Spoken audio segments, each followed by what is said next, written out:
어느 순간부터 서점에 자기 개발서들이 질비해지기 시작했고, 어떻게 하면 성공을 할 수 있을까에 대한 사람들의 관심이 부쩍 늘기 시작했습니다. 오늘도 성공을 위해서, 또 돈을 벌기 위해서 많은 사람들은 자기만의 방법을 가지고 열심히 살아가고 있습니다. 그런데 그들의 문제는 그들의 열심이 아닙니다. 열심히 사는 것 정말 중요하지요. 그리고 그들의 성공을 위한 도전 정신도 아닙니다. 적당한 경쟁심과 이기심을 나무랄 수는 없을 것입니다. 그렇다면 무엇이 문제이겠습니까? 첫 번째는 그들이 제대로 가고 있는 것인지 그들이 모른다는 것이고요. 두 번째로는 그 길로 가서 과연 성공을 하는가라는 것을 그들이 모른다는 것입니다. 확실하지 않은 것에 기반을 두고 각자의 길을 가고 있는데 정말 열심히 가고 있다는 것입니다. 그것이 문제라는 것이죠. 근데 오늘 성경은 우리들에게 확실한 성경의 비결을 알려주고 있습니다. 그리고 시시한 것들에는 너무 우리의 시선을 두지 말라고 권면합니다. 성공의 첫 걸음은 무엇입니까? 3절 말씀 함께 보겠습니다. 여호와를 의뢰하고 선을 행하라. 땅에 머무는 동안 그의 성실을 먹을거리로 삼을지어다. 여호와를 경외하는 것이 지식의 근본이라면 여호와를 의뢰하는 것은 성공의 첫 걸음입니다. 그리고 두 번째 스텝은 선을 행하는 것이고요. 그리고 세 번째 스텝은 그분의 성실함을 먹을거리로 삼으라는 것입니다. 그리고 네 번째 스텝은 여호와를 기뻐하는 것입니다. 그리고 다시 여호와께 맡기고 의지하는 것입니다.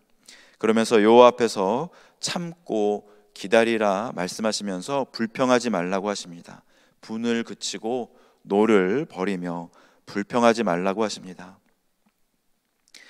성경은 인류 최초의 성공 비법이 담겨 있는 책인데요. 세상의 법칙과는 다르게 성경은 절대 실패하지 않습니다. 그리고 세상과는 다르게 우리의 노력보다는 그저 하나님을 의지하라고 말씀합니다. 여러분은 성공하기를 원하십니까? 아니면 실패하기를 원하십니까? 아니면 그냥 성공과 실패 그 중간 어디쯤에 있기를 원하시는가요? 나만을 위한 인생이라면 우리는 성공하지 않아도 될 것입니다. 그런데요, 하나님은 우리가 성공하기를 원하시고요, 또 우리의 성공을 바라고 원하는 수많은 지체들이 있습니다. 자기가 뭐가 필요한지도 모르고요, 뭐에 얽매여 있는지 모르는 수많은 영혼들이 아직도 우리 주변에 있다는 것입니다. 물론 이 성공은 세상이 그려놓은 성공과는 다른 모양의 성공입니다. 세상이 그려놓은 그림은 자기들도 무엇이 성공인지 모르고 막 그려놓은 그림입니다. 그저 상상도일 뿐이죠. 알고 그린 그림이 절대 아닙니다. 이것도 가져보고 저것도 가져보고 그렇게 모든 것을 가지면 좋을 것이다 막연하게 생각하지만 막상 그것을 소유하게 되면 그것을 가지고 즐길 시간도 많지 않고요, 또 오랜 시간 만족하지도 못합니다. 세상에 할 일이 얼마나 많고 또 가봐야 할 곳도 얼마나 많고 좋은 것이 얼마나 많은데요. 지식도 마찬가지입니다. 나의 머리를 수많은 지식으로 채우면 지혜로워질 것이다 라고 생각하지만 정돈되지 않은 지식은 그저 옷장에 쌓여진 옷더미와 같습니다. 그리고 머리에 차곡차곡 정돈된 지식이라고 할지라도 하나님의 깊은 지혜에 비하면 바닷가 모래사장에서 아이들이 티스푼 가지고 노는 모래 한 스푼 정도인 것이죠. 누구보다 우리의 성공을 원하시는 하나님은 오늘도 100% 성공할 수 있는 그 길을 걸으라고 우리에게 말씀하십니다. 지혜는 광장에서 소리를 높여 외칩니다. 여호와를 의뢰하고 선을 행하라. 땅에 머무는 동안 그의 성실을 먹을거리로 삼을지어다. 여호와를 의뢰하는 것이 이 세상에서 성공하고 승리하는 첫 번째 발걸음인데요, 이 첫 번째 발걸음을 뗄 때부터 이제 시험이 다가옵니다. 요즘 월드컵이 한창인데요, 축구라는 이 경기를 통해서 영적인 전쟁을 다시금 한번 생각해 보게 됩니다. 적팀이 이제 우리에게 이제 들어오는데 환영하고 반겨주는 수비수는 아무도 없을 것입니다. 그 경기가 끝나면 악수를 할지는 몰라도 경기 중에는 악수하고 인사하는 법이 없지요. 그 적팀이 비록 공을 가지고 있지 않더라도, 지금 당장 나에게 해를 끼치지 않더라도 수비수는 긴장하고 또 그 공격수를 예의주시하고 따라 붙는 것입니다. 그런데 이제 입장이 바뀌어서 우리가 공을 가지고 적 진영으로 들어가게 되면 이야기가 달라집니다. 여호와를 의뢰하는 한 스텝을 내딛으면요, 그 발걸음을 반겨주기보다는 이제 태클이 들어오기 시작할 것입니다. 너가 여호와를 의뢰한다고? 이러면서 깊은 태클이 들어오면 우리는 깜짝 놀라서 여호와를 의뢰하는 방법을 잠깐 내려놓고 내가 익숙한 나만의 방법을, 내가 의뢰하던 방법을 붙잡게 되는 것이죠.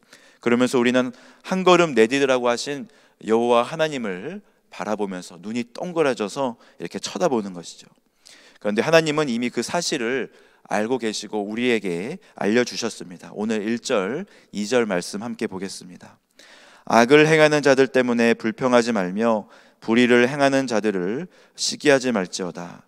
그들은 풀과 같이 속히 배임을 당할 것이며 푸른 채소같이 쇠잔할 것이미로다.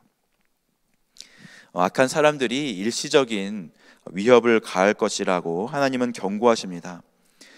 감히 그들을 뚫고 걸음을 계속해서 걸어갈 수 있을까 생각이 들 만큼 그들의 존재가 위협적이고 또 위압적으로 보입니다. 하지만 그들은 곧 시들어 버릴 것입니다.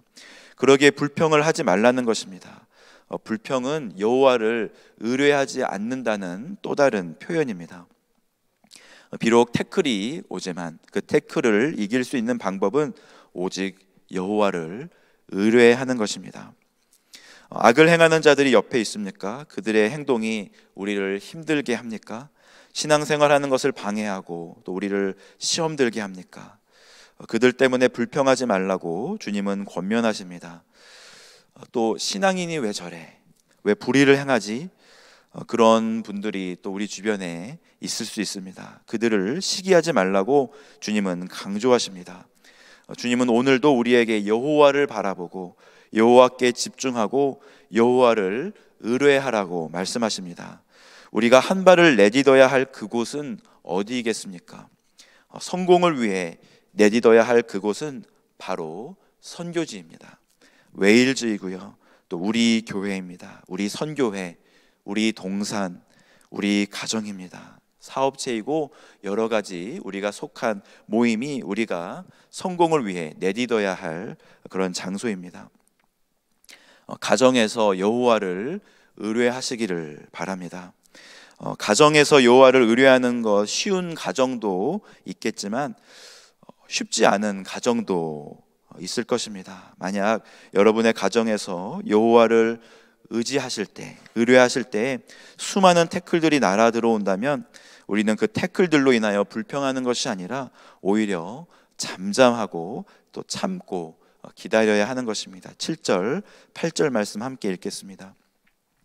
여호와 앞에 잠잠하고 참고 기다리라. 자기 길이 형통하며 악한 꾀를 이루는 자 때문에 불평하지 말지어다. 분을 그치고 노를 버리며 불평하지 말라. 오히려 악을 만들 뿐이라. 그리고 우리가 해야 할 일 두 번째는 선을 행하는 것입니다. 무엇이 선을 행하는 것이겠습니까? 나의 뜻을 이루기 위한 그 어떤 것도 선이 될 수는 없을 것입니다. 비록 천사의 목소리로 구제하고 섬기고 그 섬김을 통해 아름다운 휴머니즘의 향기가 난다 할지라도 그것이 사람의 뜻을 이루고 사람의 목적을 이룬다면 그것은 성경이 말하는 선이 아닙니다. 하나님이 말하는 선은 선하신 하나님을 닮아 행하라는 것입니다. 하나님이 원하시는 것을 하는 것이 바로 선입니다. 그리고 이 세상에 어떤 의지할 것을 쌓아두는 기보다는 하나님을 의지하며 그분의 성실을 먹을거리로 삼으라고 말씀하십니다. 하나님은 여러분을 위해서 쉬지 않으실 것입니다. 그런 선하시고 위대하신 여호와를 기뻐하십시오. 그가 여러분 마음의 소원을 여러분에게 이루어 주실 것입니다. 여러분의 길을 여호와께 맡기면 그 길을 여호와께서 이루시고 여러분의 의의를 빛같이 나타내시리라 말씀하십니다. 이 말씀은 승리를 주시겠다는 말씀이십니다. 여러분이 성공을 이루어내야 되는 것이 아니라 하나님이 여러분의 성공을 이루어 주시겠다, 이루시겠다는 말씀이신 것이죠. 오늘 하루도 오직 여호와를 의뢰함으로 즐거워하며 기뻐하는 성공의 삶을 살아내시기를 주님의 이름으로 축복합니다. 이 시간 말씀을 놓고 함께 기도하겠습니다.